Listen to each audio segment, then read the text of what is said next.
J'ai très mal appréhendé la situation de la course et dès le pied de la bosse, ça s'excite. Déjà une belle bêtise de fait, et ben je vais m'agacer. Je vais commencer à crier sur tout le monde. La course commence réellement maintenant. Bonjour à toutes et à tous et bienvenue une nouvelle fois dans le 61 à Carouge. Cette fois-ci, une course qui s'est déroulée le 26 août en Open 2. C'était ma troisième course depuis la reprise cet été. Avec un très bon résultat la semaine passée en Open 1 à Donfront, j'avais à cœur de bien faire sur cette course puisque le parcours était idéal avec une très belle bosse sur le circuit à gravir 14 fois pour un total de 1550 mètres de D+, sur les 97 km de course. J'avais l'occasion de faire une très belle course, mais j'ai fait une grossière erreur, je vous montre ça tout de suite, c'est parti.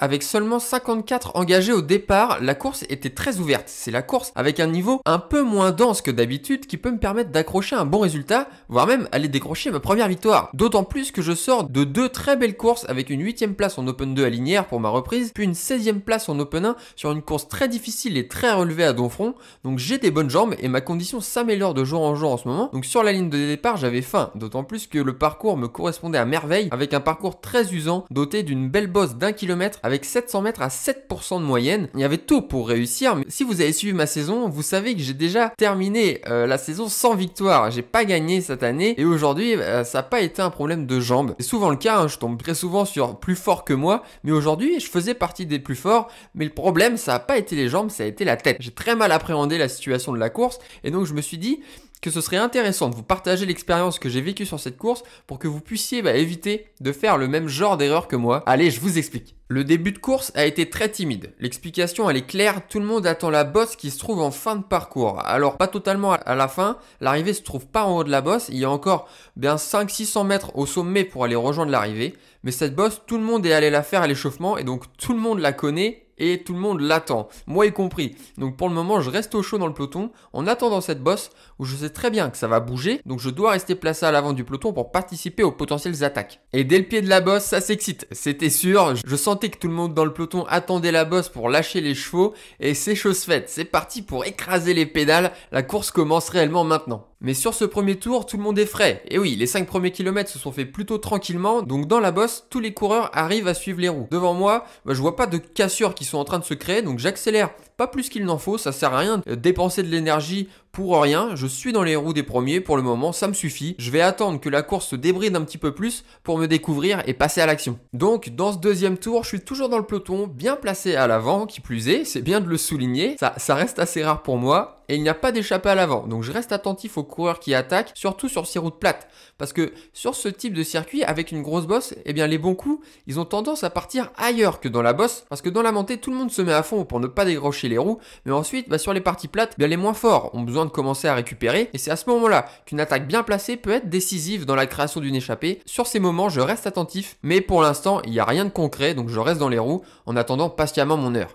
Et quelques attaques sont lancées par-ci, par-là, par plusieurs coureurs, même si ça reste plus timide que d'autres courses, cette bosse fait peur à beaucoup de monde.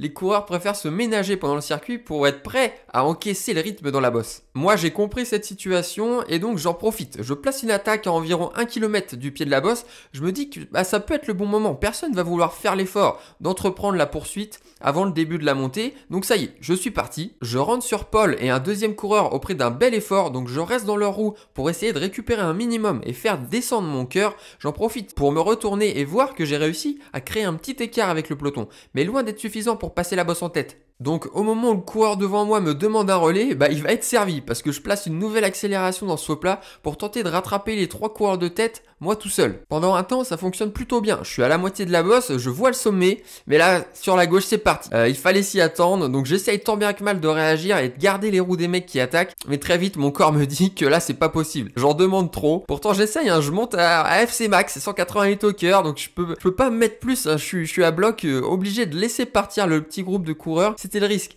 d'attaquer avant la bosse. J'espérais que le peloton ne suive pas derrière et que j'ai un plus gros écart à l'entrée de la bosse, mais ça a pas été le cas. C'est non. L'erreur que j'ai faite, c'est de ne pas me retourner plus rapidement pour constater que le peloton était à mes trousses et donc j'aurais coupé mon effort beaucoup plus tôt pour sauvegarder mon énergie si précieuse là que j'ai mal dépensé sur le coup. C'est pas grave, je m'accroche, je me bats. Et à la bascule, à la sortie du dernier virage, dans la ligne droite de l'arrivée, le groupe qui tentait de s'échapper se relève et on parvient à faire la jonction. Et je suis toujours à plus de 180 au cœur et on n'a fait que 2 tours, il en reste 12. Déjà une belle bêtise de fait, il faut que je récupère avant la prochaine montée pour éviter de pas pouvoir suivre les attaques encore une fois. Donc je suis resté assez sage et même peut-être un peu trop sage puisque j'ai laissé filer un beau groupe mais j'étais loin dans le peloton. Ça c'est vraiment mon problème aujourd'hui, quand je veux pas attaquer, au lieu de rester placé dans les premières places du peloton, j'ai tendance à m'endormir et à perdre des positions, ce qui fait que le bon coup là il est en train de sortir et moi je suis pas dedans parce que je suis loin. Ce qui fait qu'il y a un très bon groupe là qui est en train de partir avec des costauds et je suis loin et surtout je suis quasiment à fond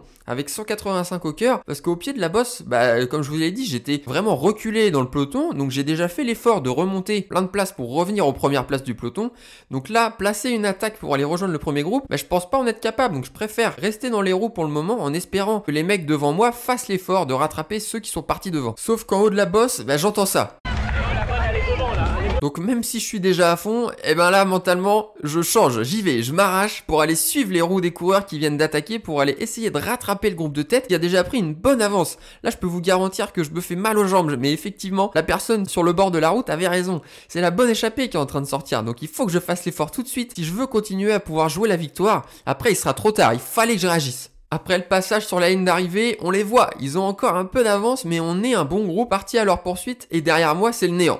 Il n'y a plus personne, j'ai vraiment très bien fait de me faire violence sur le haut de la bosse pour sortir du groupe parce que derrière c'est fini pour eux. On est en train de sortir à une vingtaine, là ça sent très bon pour nous, pour le peloton c'est quasiment fini. Après, nous l'entente est loin d'être parfaite, ce qui est normal, on est assez nombreux donc tout le monde essaye de profiter du nombre pour se cacher et faire le moins d'efforts possible, mais on n'est toujours pas rentré sur la tête, donc là il faut continuer d'insister.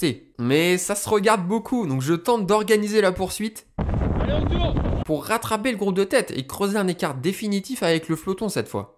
Allez, on rentre, il reste rien. Et je suis motivé, donc j'essaye de motiver tout le monde. Après plus d'une demi-heure de course, on a enfin réussi à sortir. Moi je suis très content, donc je veux continuer sur cette lancée pour éviter de me faire rattraper par le peloton. C'est la dernière chose dont j'ai envie. Donc j'y vais, moi je continue, je contribue avec quelques coureurs du groupe. Pas tout le monde, on était 5-6 à bien collaborer, alors qu'on était quand même une quinzaine dans le groupe. Mais c'est pas grave, à ce moment je m'en préoccupe pas. J'ai envie de rentrer sur les 5 coureurs de tête, donc je m'emploie sans compter mes efforts. Une fois qu'on reprend les premiers, ils commencent à se relever petit à petit pour redescendre dans le groupe et aller récupérer bien au chaud dans les roues. De mon côté, comme je vous le disais, j'ai envie de continuer la marche en avant. On a réussi à s'extirper du peloton après une demi-heure et je veux pas qu'on se fasse rattraper, donc moi je me relève pas, j'y vais, je continue. Donc je prends tout de suite un relais en me disant si moi je prends mon relais, ça va inciter les autres à venir relayer, je vais installer l'organisation dans le groupe et ça va rouler tout seul. Et c'est là mon erreur.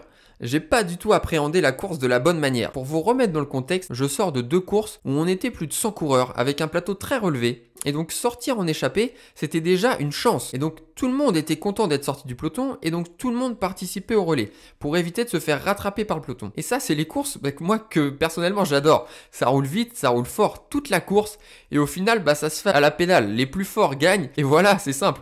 Tu finis la course totalement épuisé avec le sentiment d'avoir tout donné et d'avoir mérité ta place. Sauf que les courses vélo, c'est quand même très rarement ce scénario. Et c'est ce qui se passe sur cette course. On est aujourd'hui dans une course beaucoup plus tactique. Après plus d'une minute, quand même, quelques coureurs décident finalement de venir me prendre un relais. Et encore pas tout le monde, on est une bonne vingtaine et tout le monde ne passe pas pour prendre son bout de relais. Et Victor, qui va être un des plus actifs dans le groupe toute la course, lui il l'a bien compris. Il essaye lui aussi de motiver tout le monde à prendre des relais comme dans une course habituelle où tous les coureurs du groupe contribue à rouler devant pour ne pas se faire reprendre par le peloton. Mais la situation de course aujourd'hui, je vous le disais, elle est bien différente. Ça, Victor et moi, on l'avait pas forcément compris, puisque la réalité de la situation, c'est qu'on est 20 devant, et comme je vous le disais, on n'était que 54 au départ, ce qui fait qu'en admettant, même si personne n'a été décroché du peloton, au maximum, ils sont une trentaine derrière nous, à notre poursuite, ce qui n'est pas énorme, d'autant plus que l'échappée est sortie dans la bosse, donc ce sont tous les plus costauds de la course qui sont à l'avant, et ça, ce que j'avais pas pris en compte, c'est qu'il n'y a plus rien à craindre du peloton. Derrière, ils sont tous à bloc, et c'est ça qu'il fallait comprendre, c'est qu'on était devenu le groupe principal. On n'était pas un petit groupe d'échappés essayant de résister à un peloton, non, on était devenu le nouveau peloton qui se jouait la victoire, et donc il fallait agir en tant que tel, c'est-à-dire rester dans un peloton, rester caché, et pas s'employer à prendre des relais, et ça beaucoup de coureurs l'ont compris, et moi non. Et comme j'ai rien compris, je vais m'agacer. Allez les gars là! Parce que tout simplement, je viens de vous le dire, j'ai pas compris la situation de la course. Et pendant 1h30, je vais rester à l'avant du groupe pour essayer de créer une organisation, mais évidemment, personne ne va participer à part quelques coureurs. Parce que pour les autres, ils savaient qu'il n'y en avait pas l'intérêt. En fait, au bout d'une demi-heure, il fallait déjà se mettre en mode jouer la victoire, au lieu d'essayer de s'échapper d'un peloton qui n'existe même plus désormais. Et la grosse erreur que j'ai faite, c'est de ne pas me remettre en question tout au long de la course. Je vais rester buté sur le fait qu'il faut rouler devant. Donc pendant plus d'1h30, je vais rouler devant en recevant de l'aide de quelques coureurs de temps en temps, mais sur les 20 coureurs qui sont dans le groupe, je vais devenir de plus en plus fou, puisque personne ne veut collaborer et je vais commencer à crier sur tout le monde. Allez, vas-y! Ce qui est ridicule, je me suis sorti mentalement de la course tout seul, en ayant déjà en tête un scénario prédéfini pour la course, et comme ça s'est pas déroulé comme j'espérais, je me suis énervé. Mais réellement, à tel point que j'avais même pas envie de finir la course. Sur le moment, j'ai fait un petit caprice, ça s'est pas passé comme je voulais, donc j'ai boudé dans mon coin tout seul. Aujourd'hui, c'était une course tactique et non pas une course physique. Et pourtant, j'aime bien ces courses d'habitude. C'est un autre type de course que je trouve aussi très intéressant à faire. Mais aujourd'hui, j'avais pas imaginé la course de cette manière. Avec une belle bosse sur le parcours, je me suis dit, ça va être une course de costaud. Ce sera le plus fort qui va aller au bout. Mais c'est pas du tout ce qui s'est passé. Et du coup, quand on arrive dans les derniers kilomètres, là où beaucoup se sont reposés au sein du groupe depuis 1h30, moi j'ai fait énormément d'efforts. Donc je suis beaucoup plus fatigué que la plupart des coureurs qui m'entourent. Et quand il faut réagir, quand il faut être prêt, comme ici là où on voit les deux coureurs qui sont en train de partir, j'y vais pas. Et c'est ces deux coureurs qui vont aller se jouer la victoire, on les reverra plus. Et quand il faut faire des efforts qui sont importants, comme ici suivre Victor qui attaque pour aller essayer de rattraper les deux coureurs de tête, j'y vais pas. Parce que je commence à être cuit et on attaque bientôt l'avant-dernière bosse. Et donc il faut que je garde des forces pour pas exploser dans cette montée. Là où je devrais encore avoir de l'énergie pour attaquer et aller disputer la victoire, je suis en gestion de fatigue. Et ça se paye cash, je suis complètement à fond, je peux plus suivre les attaques, mes jambes sont toutes dures, je suis uniquement capable de garder un rythme soutenu, mais je peux plus me permettre d'attaquer, mais plus que physiquement, c'est dans la tête qu'il n'y a plus rien, il n'y a plus de motivation, j'en ai marre de cette course, j'arrive plus à me faire mal, là j'ai plus envie. Et même dans le dernier tour, je vais continuer à faire n'importe quoi. On est en train de jouer une 8ème place, il y a 2 coureurs en tête, 5 à leur poursuite, et ensuite notre groupe. Mais les coureurs, ils sont pas très loin, ils sont juste devant nous là, on les voit, donc j'ai envie de les rattraper, et jouer une 8ème place sur 50 coureurs, clairement ça m'intéresse pas. Donc je fais l'effort pour les reprendre, mais derrière moi, alors qu'on est encore 7 ou 8 là dans le groupe, quasiment personne ne va venir rouler avec moi, à part le coureur avec le dossard 17. Simon, merci à toi. On va être deux à prendre 95% des relais et encore une fois, c'est compréhensible. Il reste que quelques kilomètres, il n'y a aucune chance de rattraper les coureurs de tête. Donc pour les autres coureurs, autant essayer de faire le meilleur résultat possible désormais. Mais ça encore, sur le moment, je le comprenais pas. Et ça, avec Simon, ça nous a rendu fous. C'est dingue. Les mecs qui jouent une 8ème place. Jusqu'au bout, j'ai été énervé, je me suis ruiné ma course tout seul, alors qu'au départ j'avais de bonnes jambes, j'avais le moyen de faire un très bon résultat, mais j'ai été bête. J'ai fait mon gros bébé et surtout la grosse bêtise que j'ai faite, c'est que je me suis jamais remis en cause tout au long de ces 2h30 de course quand même. Et même dans ce dernier tour, je continue à rouler devant alors que j'ai 7 coureurs dans la roue prêts à me fusiller dans la dernière bosse. Et c'est ce qui se passe, c'est même Simon qui déclenche les hostilités alors qu'il a roulé avec moi dans le dernier tour, il devait être sacrément costaud. Moi là je peux pas y aller. Enfin, comme je vous dis, c'est surtout dans la tête, il me manque là quelque chose, je suis à 175 au cœur. Techniquement je pourrais appuyer plus, mais ouais, il manquait un truc dans la tête pour me dépasser comme je le fais d'habitude. Là je voulais juste que ça se termine. Donc je roule jusqu'à la ligne d'arrivée et je me fais déposer par les derniers coureurs qui étaient restés dans ma roue pour dire que j'étais vraiment pas dans le bon état d'esprit aujourd'hui. C'était un jour sans mentalement, je savais pas que ça pouvait exister, donc c'est pour ça que je voulais vous montrer cette course, parce qu'on parle souvent des problèmes physiques pour expliquer un mauvais résultat, mais aujourd'hui c'est dans la tête que ça n'a pas suivi. Non pas que j'avais pas envie de gagner, mais j'avais envie de gagner d'une certaine manière, j'étais trop bridé dans mon état d'esprit et ça m'a joué des tours aujourd'hui. Bravo à Florian en tout cas qui a remporté la course, il a été le plus malin d'entre nous, et mention spéciale à Victor qui a roulé toute la course et qui a trouvé les ressources nécessaires pour aller chercher la 3ème place sur le podium. C'est quand même beau. Et quant à moi, je finis à une anecdotique 13ème place. Mais c'est une bonne expérience de prise qui va m'être utile dès la semaine suivante à la course de Tourouvre. J'espère que le récit de la course vous a plu. Et je vous dis donc à dimanche. Ciao!